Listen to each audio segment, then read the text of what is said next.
So we're going to pick up right here, right where we left off. This still looks really scary and nasty, and it really is scary and nasty. However, and remember, this is specifically, and this is important to note, this is specifically for this reaction mechanism. E plus S with reversible binding, that's K1 and K minus 1, goes to the Michaelis complex with a rapid, irreversible release of product. And the reason why I say that, and almost many times in the past, I've actually given a bonus and extra credit assignment for one that's more complicated and you have to derive it yourself. But I don't know if this time or not. It does take some work. Depends on how badly I guess you want the credit. Okay, but this is like I said, this is nothing new. They give this term right here, these are all constants, right? They don't change. They give this term right here a special name called Km, and it's capital K because it's in equilibrium. It's a thermodynamic constant. Okay, and so for this instance, Km here, for this is equal to K2 plus K minus 1, that's plus minus 1, over K1. Likewise, this little kinetic rate constant that's on the top, any kinetic rate constant that's on the top that's right here is called kcat. And there's a reason why. So in this instance, and only for this instance, kcat here is equal to K2. So they do that so that way we can rewrite it in what's called the Michaelis-Menten equation. And I'll explain what kcat is in just a moment.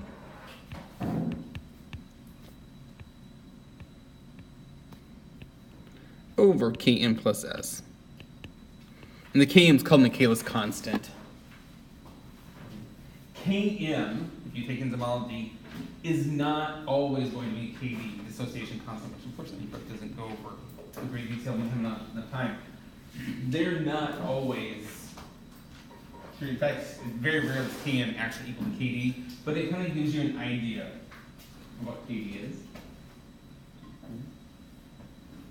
Then, however, and I think I mentioned this on the last class, most of the time in vivo, we don't know what the actual enzyme concentration is. Like if I asked you right now, what is the concentration of alcohol dehydrogenase in your liver?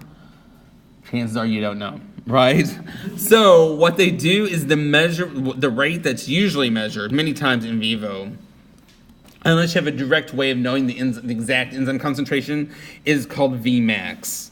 Okay, and you'll just have to memorize this formula. I won't give you this one, but Vmax is equal to kcat, whatever kcat may be, times the actual enzyme concentration. So if you know the enzyme concentration, you can actually figure out exactly what kcat is. Kcat is more precise.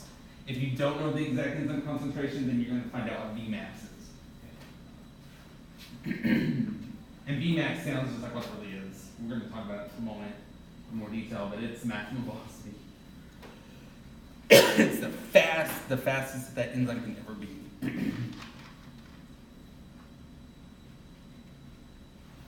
Okay.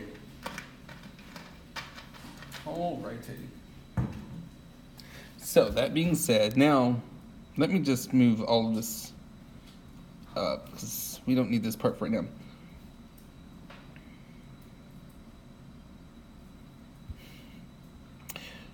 Whoa.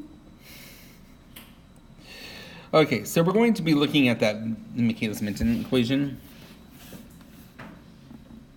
And it doesn't matter to me if we want to use, if you want to write it this way, or if you want to write where the where substitute Vmax in for this, that's fine as well. Okay, because they're both legitimate. So now what happens here is we can imagine what happens if the concentration of S is low. So mathematically, what that means is the limit, you're looking for the limit as the concentration of S approaches 0. And if we, is a function of S. This is Michaelis-Menten graph, by the way, that I'm putting on the right-hand side that we're going to be talking about as we go along. So if the concentration of substrate is really, really low, what that means is that S is much, much smaller, much, much less than Km, correct? And if you need to, you can imagine numbers. Km is 1,000 and S is 0.01. Well then, the reason why that's important is the Michaelis-Menten equation then simplifies to this. That means that Km plus S, if you need to write it out, feel free to, is going to be approximately equal to just Km. Because if you think of it, 1,000 plus 0.0001 is still not the same thing as 1,000. So. But it makes the Michaelis-Menten equation much more simple, to where the bottom only becomes Km. So therefore we get Kcat times E over Km. And all of this is multiplied by S. I just wrote it this way, and the reason why is now this is a line. This is a straight line. Because if you imagine this part right here being Y, we would have, whoops, I didn't mean to do that. We'd have Y is equal to, I'm going to put all this in parentheses, Kcat times E divided by Km times S. So the S is the X, that's the Y, and that's M. So that means the slope here, let me do that. The slope is equal to Kcat times E over Km, which is the same thing as saying V max over Km. That's why I said it doesn't matter to me which one that you put in. This term, V max over Km or Kcat over Km, many times get used interchangeably, but there's the slight differences.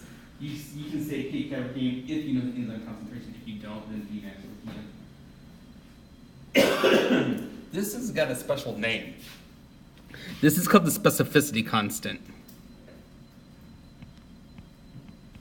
It's very important, and I'll explain the reason why. To me, it's the most difficult concept to get. Like why is that important? Because we don't think of, okay, Kcat over Km, or V max over Km, that is a unit. You know, thinking of units as fractions is just really kind of hard. But if we draw that, what that literally means is right here, this part, the beginning is going to be linear. With the slope here is equal to, I'm just going to write V max over Km this time because it's easier to, I don't have that much room.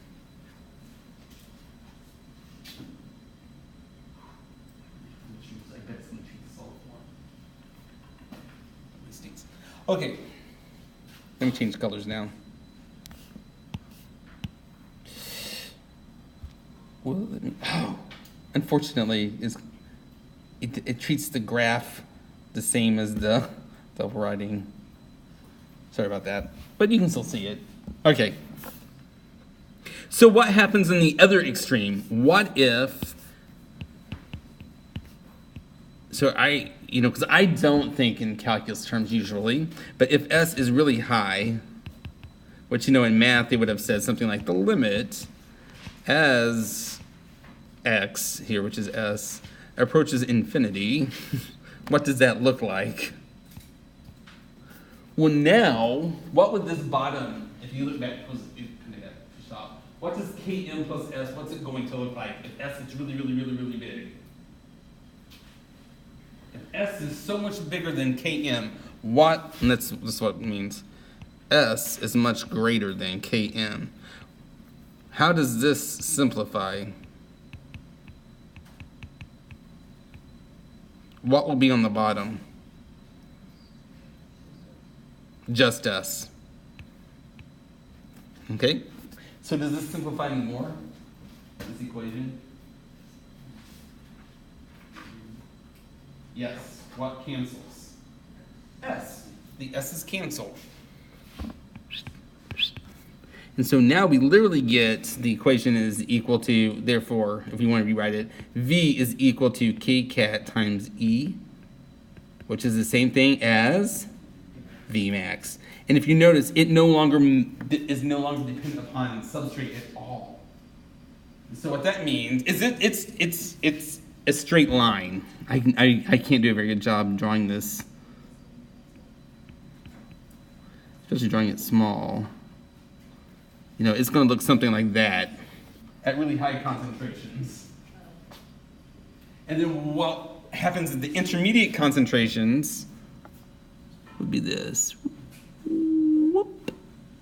Okay, so the Vmax is supposed to be an asymptote. I just can't draw it in very well in using different colors. So let me just redraw all this as one color to show what I mean.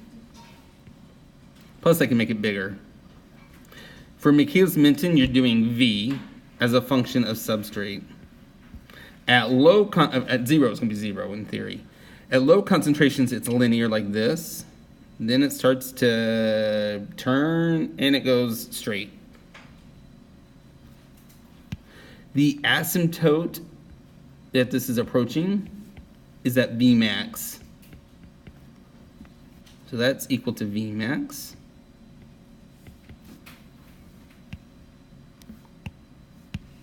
The slope of the line down here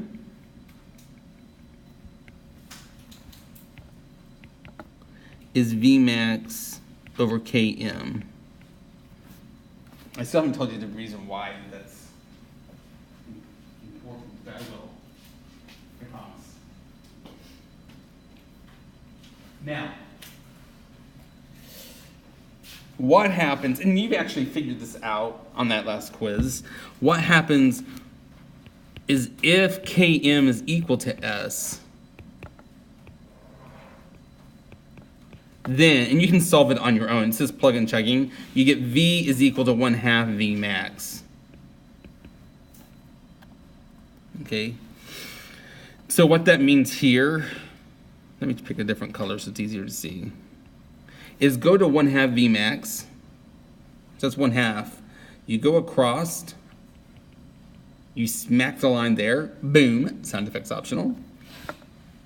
Good old organic chemistry throwback. And then you go down. This right here, where it touches the x-axis, that is Km. Km is always going to be in the same units as your substrate, because by definition, it is a concentration of substrate. Literally what it means is it's the concentration of substrate needed to get the 50% Vmax. Does it matter where it's on the y-axis? Yeah, it's at 50%. So you can imagine if this was, well, I'm making these numbers up, but if this right here was 100, this is 50. You just go over and you come back down. And that's what the take-home assignment is. So these numbers are really kind of hard to think about. Whenever, if I said alcohol dehydrogenase, which by the way, you'll find out what that is. That's a enzyme that does the redox reactions for alcohol in the body. Alcohol dehydrogenase has a Vmax of this, a Vmax of Km of this, and a Km of that. What does that mean? Especially if you're trying to compare it to something else. So let's use a real world example. And I like to use a car company because, I lived in Detroit for a long time. So here we go. We've got this car company.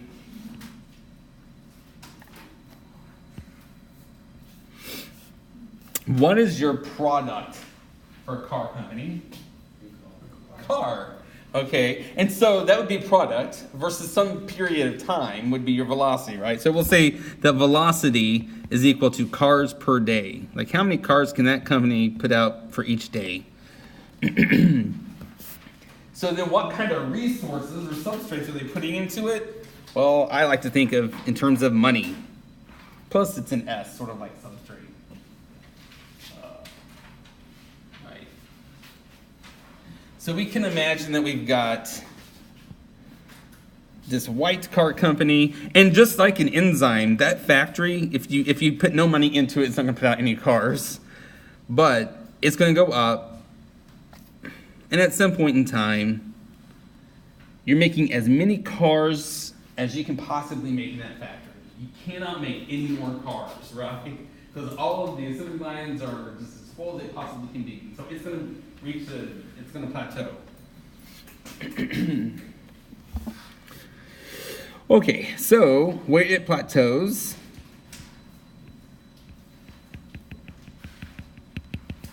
would be its Vmax, correct? That's the total number of cars per day in a perfect world. That's as fast as it can get. However, that doesn't tell you how efficient it is.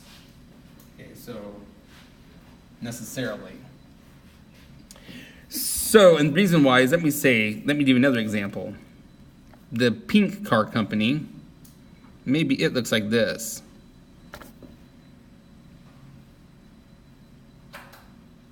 So here's its Vmax. Is it as fast as the white car company? Same units. It's going to be in cars per day. Is it as fast? No. Over the fastest it can be is still considerably lower. So if you're an investor wanting to invest in these, right now, you can say, okay, I'm going to skip to the white car companies. It's really fast. That doesn't necessarily mean it's the most efficient.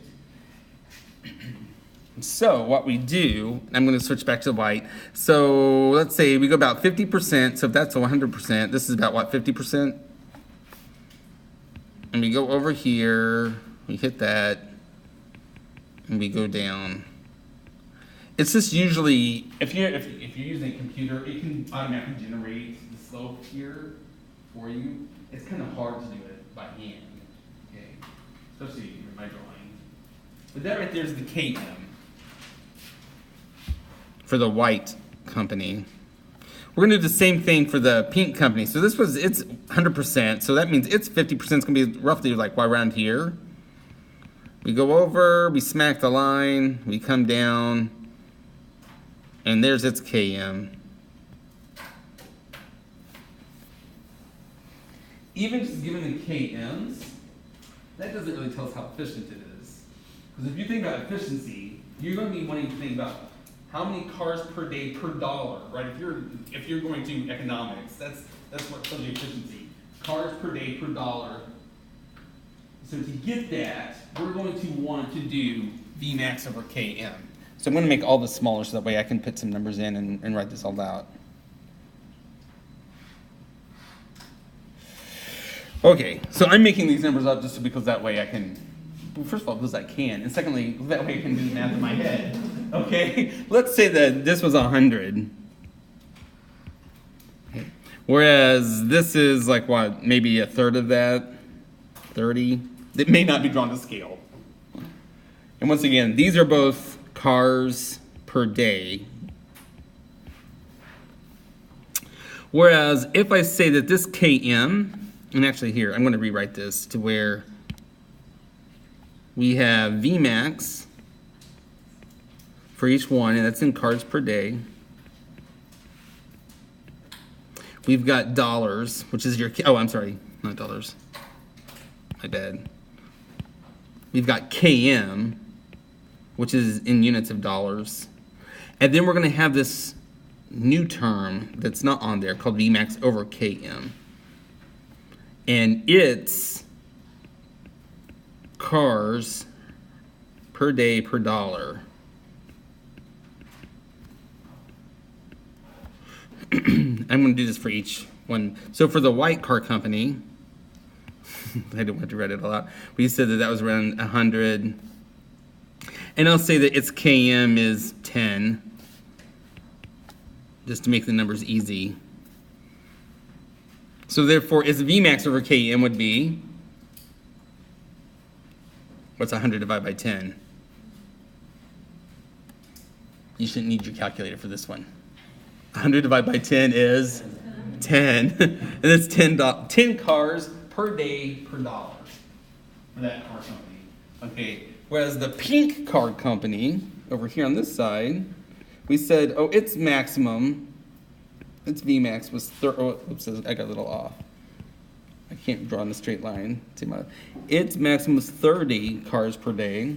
And I'm going to say that Km is about, what, 2? And if it has a Km of $2, what's its Vmax over Km? Say it with some conviction. 15. So if we just look at now, if you're an investor, you want to invest in these, which one is more efficient, the pink or the white car company? The pink, because it tells you it can make 15 cars per day for every dollar that it invests in. Now sometimes the fastest car company could be the most efficient, but sometimes it's not. Okay, so what this means is this Vmax over Km, or if you do enzyme concentration, it's going to be kcat over Km. That's called this catalytic efficiency. So this is the catalytic efficiency.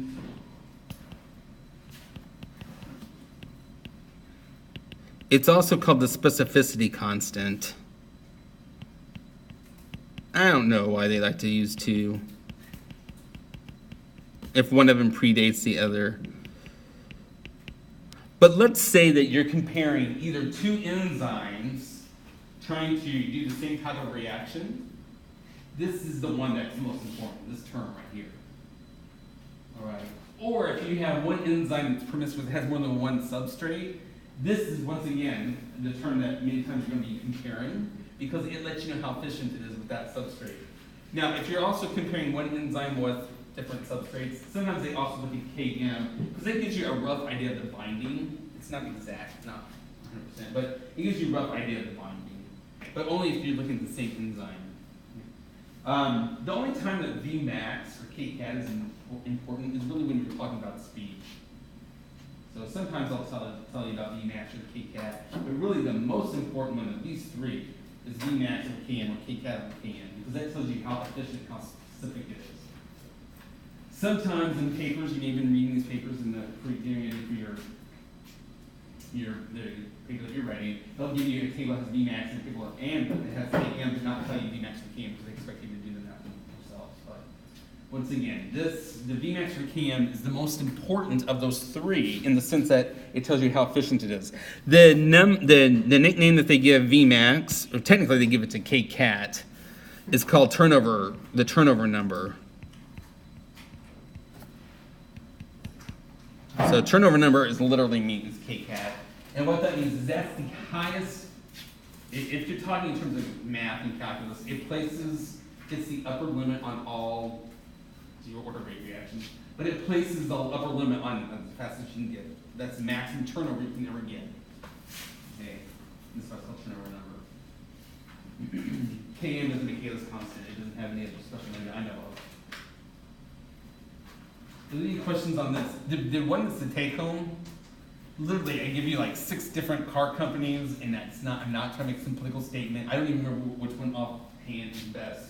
But for each car company, you have to figure out Vmax, Km, and Vmax over Km, and then overall, just like it says on the assignment, it says like which car company is the fastest and which car company is the most efficient. And it may be that between the two of you, since you're looking at graphs, like maybe if this was drawn to scale, maybe whenever you looked at it, you didn't get a Vmax of 30, you got a Vmax of 25, then that could change. That's why you want to show your work. Okay, because then 25 divided by 2, you know, it's 2.5 by 2 is 12.5. So that's why it is a little, since these are hand drawn scales on graph paper. There is going to be some subjectivity to it as long as you show your work. Mm-hmm. This is to give you an idea of what Vmax and kcat and Km all really mean. Hopefully it helps. Okay. Of this one? Uh-huh. So you said the turnover number is kcat, correct? Turnover number is kcat, yes. And kcat is related to Vmax. Vmax is equal to kcat times V. So if you know the exact enzyme concentration, then you can solve for kcat, because kcat is more precise. Vmax is imprecise because that means that you don't know the enzyme concentration. Okay, let me put this up. Let's see where we are at.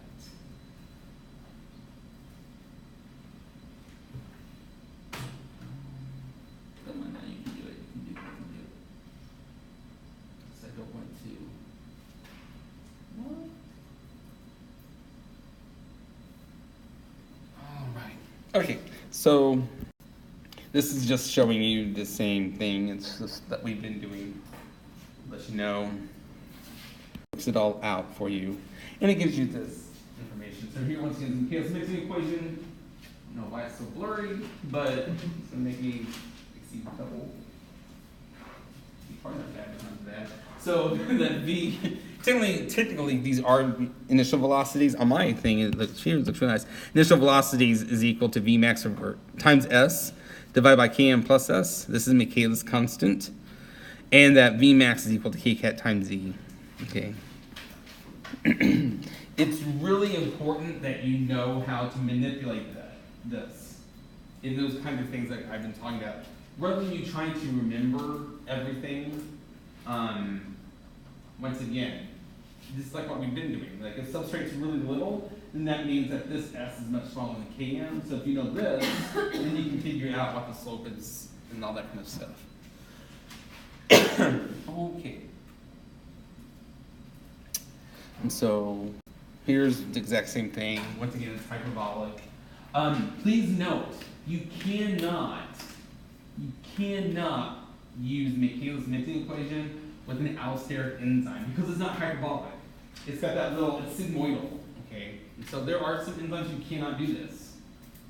And so we're only, and I'm not going to ask you, I mean, they have thick tomes of derivations on lots of different types of enzyme mechanisms that are out there, and I would never ask you to derive something that's sigmoidal and all that kind of stuff. But, and the simplest thing, and I didn't make this. You can see their Vmax is way off. Like that asymptote, I don't know what's going on there. It's crazy. But yeah, hopefully you get the idea though. I don't like that picture. It's one came from the old book. Okay, so this one. All right, this next one. Back in the old day, they used to draw all these by hand. And they didn't like hyperbolic functions because as once you start looking at that one online, it's more difficult. And they used to actually employ artists to draw these. In fact, one person that we collaborated with when I was at Michigan and Duke, he still employs, I don't know why, he still employs artists to go and do the hand-drawn graphs. He's just a little odd, to each their own. But what I was going to say is this is difficult when it's curved. I don't know, here, let's see. So what they can do is you can actually take, I don't know if they explained this to you in calculus or not. Or maybe they did and you just forgotten it. But you can take, if this is y and x, and this is what your graph looks like, it's a hyperbolic function, you can transform it into a linear function by doing what's called a double reciprocal plot.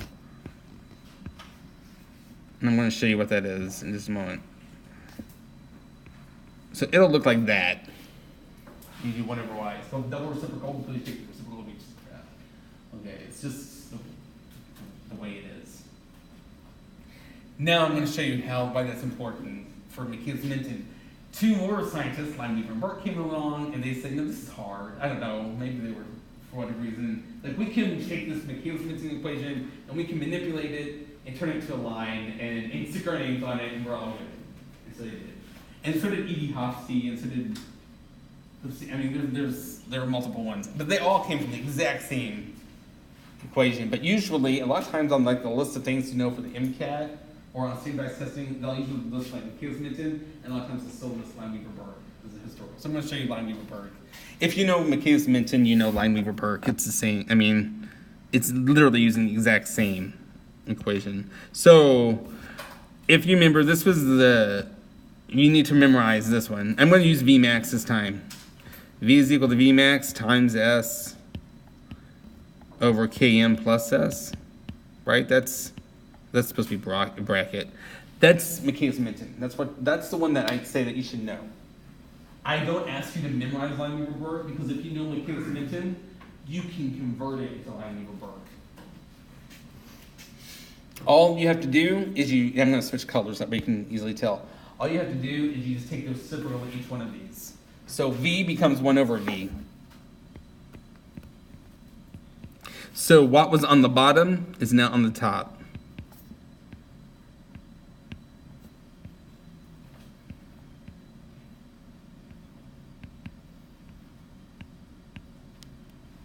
Okay.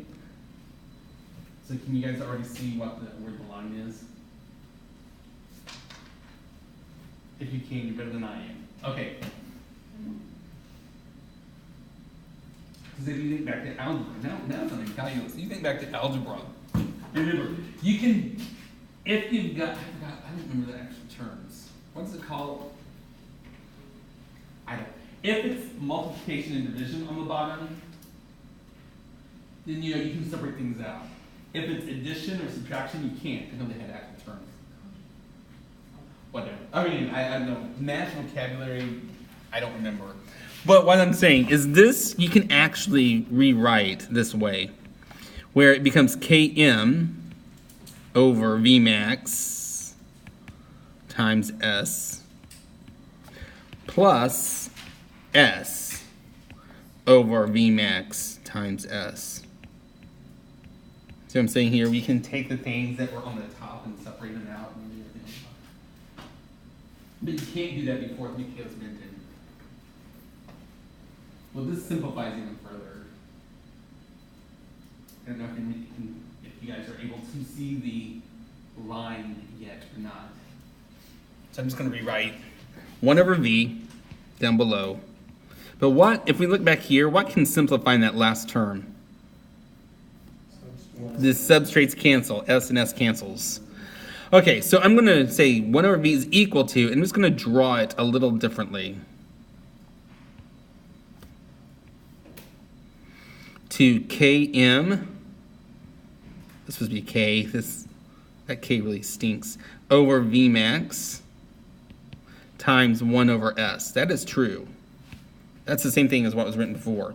Plus 1 over Vmax. Now do you see a straight line? Like what would be a straight line if it's a function? This is y is equal to m times x plus b. So that's why, literally, by definition, if something was a hyperbolic function, by doing that double reciprocal, it turns it into a line. And so that's what Michaelis did, and they get lots of credit for it. And now you can do this in like basic algebra. So, okay, why is that important? So now I'm going to show you. Let me just make this smaller, so that way I can have more room to draw. Okay. So let's draw this. This time, whoops, that is a really crappy straight line. Both of those are really horrible straight lines. Hopefully you get the idea. Okay, instead of having V versus S, it's now got to be 1 over V versus 1 over S. Because it's a double reciprocal plot. And so the line is going to look something like this. Now that one's actually a pretty straight line. I'm impressed with myself.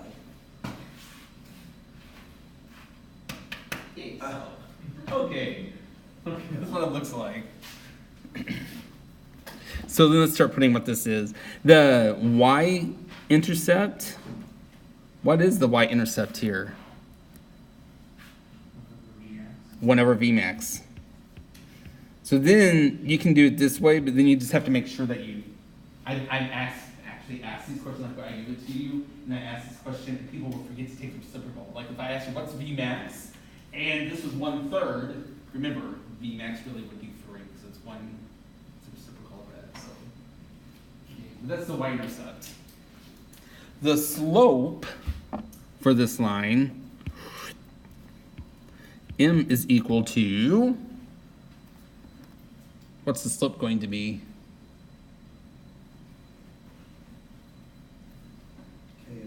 Km over Vmax.